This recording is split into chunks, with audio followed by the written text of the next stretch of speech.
नमस्कार, चंद्रभागा किचनमध्ये आपलं स्वागत आहे। आज मी तुम्हाला गव्हाच्या पिठाचे मोदक कसे करायचे ते सांगणार आहे। इथे मी 2.5 वाट्या किसलेलं खोबरं घेतलेलं आहे। ह्या वाटीने मी असं 2.5 वाट्या खोबऱ्याचा किस घेतलेला आहे। इथे मी 350 ग्रॅम गूळ होईल एवढा गूळ किसून घेतलेला आहे। 5 ते 6 वेलदोडे घेतलेले आहेत। इथे मी जायफळ थोडंसं किसून टाकणार आहे, बघू शकता। 2 चमचे मी खसखस घेतलेले आहे। गव्हाचे पीठ, इथं चवीनुसार मीठ थोडंसं लागेल, तूप 2 चमचे लागतील आणि ही हळदीची पानं आहेत। आपले मोदक तयार झाल्यानंतर उकडताना ह्या हळदीच्या पानावरती आपल्याला मोदक ठेवायचे आहेत। चला तर मग आपण मोदक करायला घेऊया। आता आपण कढई गॅसवरती ठेवलेली आहे। त्याआधी आपल्याला आता 2 चमचे तूप घालूया थोडंसं।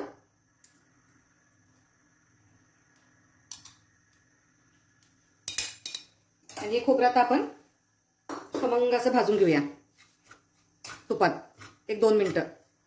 इथेच मध्ये भाजायला आपल्याला ही खसखस टाकायची आहे। ही वेलची पावडर बारीक करून घेतली, खसखस आणि वेलची पावडर पण त्यात मिक्स करते मी। आता आपण ह्याच्यात गूळ मिक्स करूया।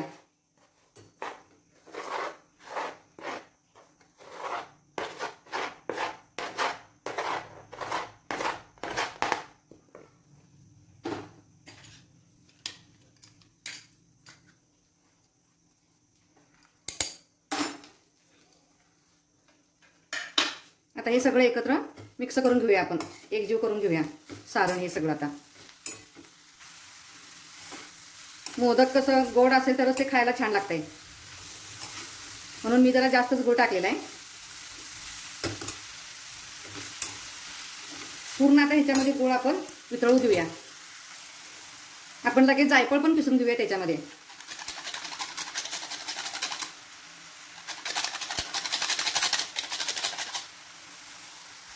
जायफळ आपल्याला जास्त टाकायचं नाही आहे, अगदी थोडंसं नकळत टाकायचं किसून।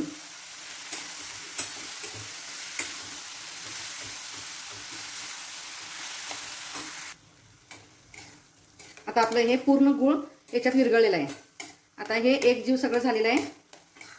आता हे आपलं सारण तयार झालंय। हे आता आपण थंड करायला ठेवूया। आता गॅस बंद करते। थंड झाल्यानंतर अजून थोडंसं यातलं थोडंसं आटेल त्यातलं। आता हे गार झाल्यानंतर आपण मोदक करायचं आहे, तोपर्यंत आपण पीठ मळायला घेऊया गव्हाचं। आपण आता पीठ मळायला घेऊया। इथं मी थोडंसं चिमूटभर मीठ घेतलेलं आहे आणि हे गव्हाचं पीठ त्याच्यामध्ये टाकते। आपल्याला अजून अर्धी वाटी पीठ घ्यायला लागेल, कारण सारण भरपूर आहे। अजून अर्धी वाटी आपण पीठ घेऊया।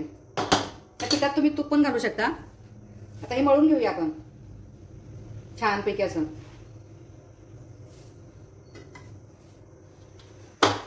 आता हे आपलं पीठ मळून झाले बघा।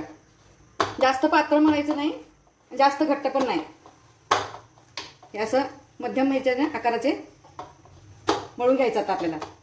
आणि आपण पुऱ्या लाटतोय तशा लाटून घेऊन सारण त्याच्यामध्ये भरायचं आणि मोदकाचा आकार द्यायचा। दिसायला पण ते मोमोज सारखं दिसतंय, खायला पण छान। आपण आता हे छोटे छोटे असे गोळे करून घेऊया पेढ्याच्या आकाराचे। हे असे गोळे करून घेऊया आपण।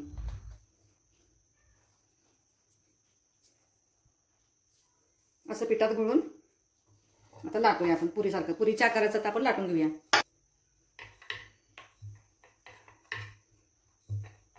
जास्त पातळ लाटायचं नाही, जास्त जाड पण लाटायचं नाही, अगदी असं मध्यम आकाराची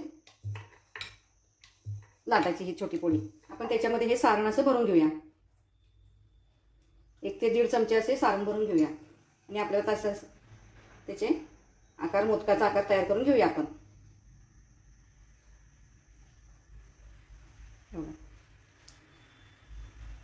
हे असं नाजूक असं दाबून घ्यायचं आपण। याला नंतर तूप वरून लावून घ्यायचं आणि हे असं हळदीच्या पानावरती ठेवूया। ही हळदीची पानं मी अशी स्वच्छ धुवून घेतलेली आहेत। आता आपण हे असे मोदक हळदीच्या पानावरती असे मांडून घेतलेले आहे, त्याला आपण तूप लावलेलं आहे।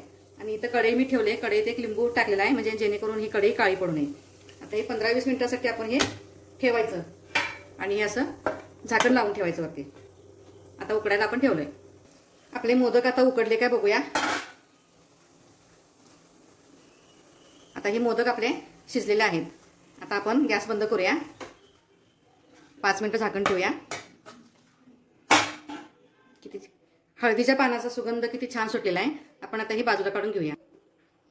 बघू शकता किती छान असे मोदक झालेले आहेत आपले. तरी बघा, माझ्या चॅनेलला तुम्ही लाईक करा, शेअर करा, सबस्क्राईब करायला विसरू नका. Okay, bye bye.